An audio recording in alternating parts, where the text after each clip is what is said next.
3, 2, 1.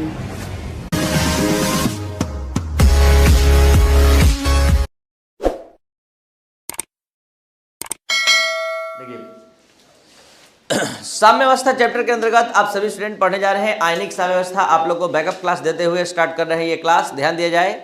साम्य अवस्था का 2 पार्ट था। पहला वॉल्यूम था रासायनिक साम्य अवस्था जो हमने फिनिश किया, और आज आयनिक साम्य अवस्था पढ़ने जा रहे हैं, मतलब आयन के बीच साम्य स्थापित होते हुए आप अध्ययन करेंगे। आपको बता दें कि इस भाग का, चैप्टर के इस भाग का लक्ष्य है अम्ल और भस्म का पहचान कराना, कि आप पहचान पाए कि कोई पदार्थ कैसे अम्ल होता है और कैसे भस्म होता है, और किस पदार्थ को आप अम्ल कहेंगे, किसको भस्म कहेंगे।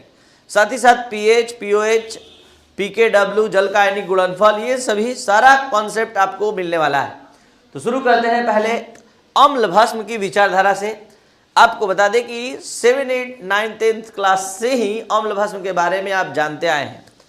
तो अम्ल भस्म की इस विचारधारा को 2 भागों में विभाजित किया गया है, एक पुरानी विचारधारा और एक आधुनिक विचारधारा। पुरानी विचारधारा को ओल्ड कॉन्सेप्ट और क्लासिकल कॉन्सेप्ट कहते हैं, और आधुनिक विचारधारा मॉडर्न कॉन्सेप्ट ये है। फिलहाल पहले ओल्ड कॉन्सेप्ट में आपको बता दें कि ओल्ड कॉन्सेप्ट के अंतर्गत वे सभी विचारधाराएं हैं जो आप पहले से जानते हैं, और मॉडर्न कॉन्सेप्ट में अलग अलग साइंटिस्टों के द्वारा अम्ल और भस्म के बारे में जो विचार दिया गया उसके बारे में आप अध्ययन करेंगे। जैसे हमने अभी क्या बताया कि आप इस चैप्टर के भाग में अम्ल और भस्म पहचानने से संबंधित नॉलेज लेंगे।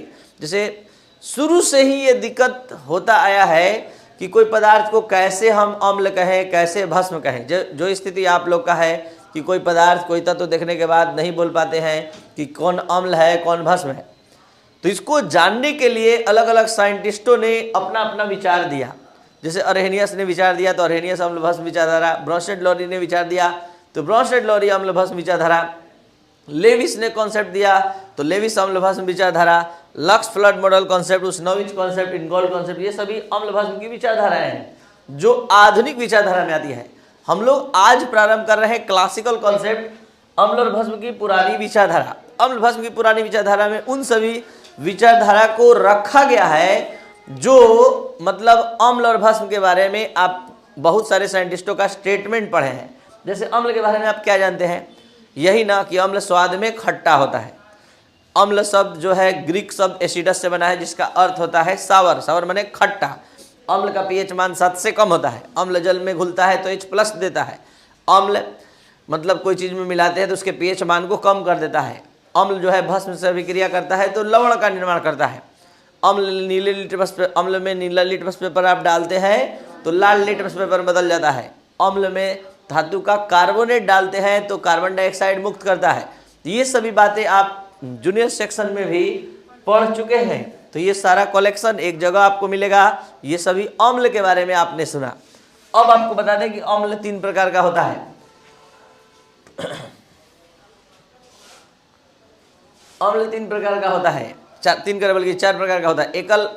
एकल भास्मिक अम्ल, द्विभास्मिक अम्ल, त्रिभास्मिक अम्ल और चतुर्भास्मिक अम्ल। जब कोई अम्ल एक विस्थापनशील हाइड्रोजन आयन लेकर उपस्थित होता है, यानी जल में घुलकर एक हाइड्रोजन आयन देता है तो एकल भास्मिक अम्ल। 2 हाइड्रोजन आयन देता है, जैसे देख सकते हैं ये सभी जल में घुलने के बाद एक H+ देगा, एक H+ देगा, एक H+ देगा, तो ये एकल भास्मिक अम्ल कहलाएगा। बहुत ही आसान है। H2SO4 को जल में घोलिएगा तो ये 2 H+ देगा तो ये कहलाएगा द्विभास्मिक अम्ल। H2S को घोलिएगा तो 2H+ S- तो ये द्विभास्मिक अम्ल। H3PO4 को घोलिएगा तो 3H+ देगा। तो वैसा अम्ल जो 3 विस्थापनशील हाइड्रोजन आयन रखता है त्रिभास्मिक अम्ल कहलाता है। वैसा अम्ल जो 4 विस्थापनशील हाइड्रोजन आयन रखता है चतुर्भास्मिक अम्ल कहलाता है। तो ये था अम्ल का प्रकार। और इससे पहले हमने बताया अम्ल के बारे में सारा डिटेल था। अब हम आपको बताने जा रहे हैं इसी अंदाज में भस्म के बारे में। भस्म ऐसे पदार्थ होते हैं जो स्वाद में कड़वे होते हैं। भस्म अम्ल से अभिक्रिया करता है तो लवण का निर्माण करता है। देख सकते हैं एसिड प्लस बेस बराबर साल्ट प्लस वाटर होता है, और बेस प्लस एसिड बराबर साल्ट प्लस वाटर। अब भस्म के बारे में भी उसी तरह, भस्म OH- की सांद्रता को बढ़ाता है। भस्म का पीएच मान 7 से अधिक होता है, ठीक है, और भस्म छूने में मुलायम होता है, ठीक है, और ये लाल लिटमस पेपर को नीले लिटमस पेपर बदल देता है। और इसको पहचानने का नियम है 2 तरह से कि लाल लिटमस पेपर डालिएगा तो नीला हो जाएगा, और दूसरा अमोनियम क्लोराइड डालिएगा तो अमोनिया गैस, काफ़ी दुर्गंध उत्पन्न करने वाला गैस निकलेगा, अमोनिया गैस निकलेगा उसमें से।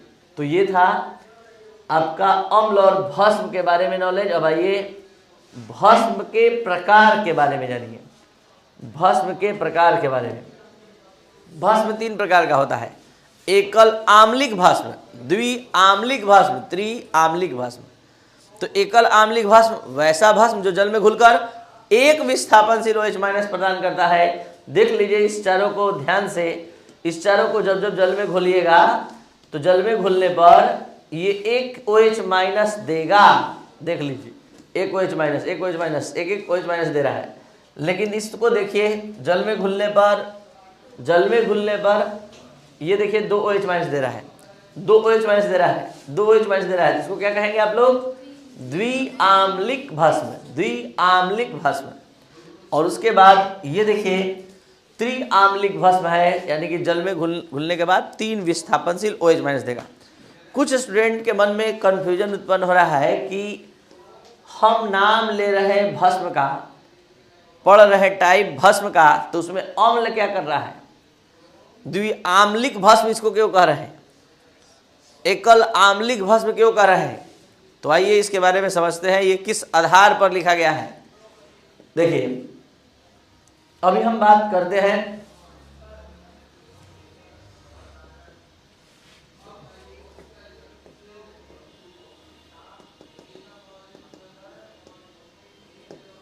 देखिए ये एकल आम्लिक भस्म है, क्योंकि एक OH है, इसमें 2 OH है, द्विआम्लिक भस्म है, और इसमें 3 OH है।